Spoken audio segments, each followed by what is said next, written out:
ও ভাবছে তুই ও ভাবছে তুই ওর মাকে নিয়ে নিচ্ছিস। সারাদিন ও চেঁচাচ্ছে আর এই এক মস্ত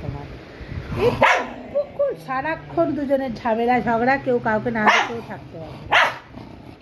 আচ্ছা তুই কেন ওর পিছনে লাগিস রে?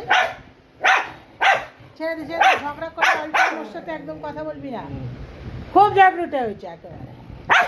লাইন ছেড়ে দেবো, ছেড়ে দেবো শর্ট ছাড়।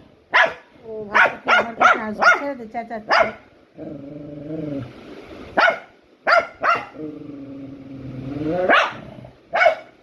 ভাবে বলতো তুই ওর মাকে নিয়ে নিচ্ছিস, বুঝেছিস? ঠিক আছে, সব সময় খালি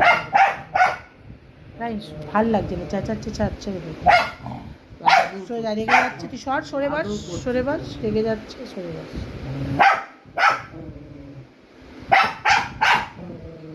অকারণে ঝগড়া করে যাচ্ছে, রাইট ছেড়ে রেগে যাচ্ছে, ওদের ইরিটেট করিস।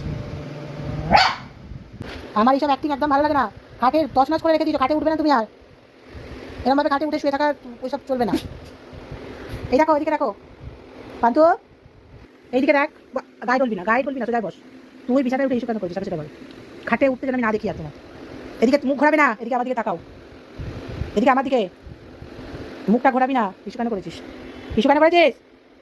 আবার অন্যদিকে তাকাই, আমার দিকে তাকা। ইস্যু কেন করেছ?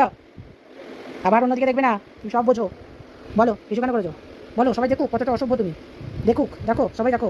4 বছরের বাচ্চা বিছানায় এখন ইস্যু করে। দেখো, ভেবেছিলাম একটা মেয়েদেরকে দিয়ে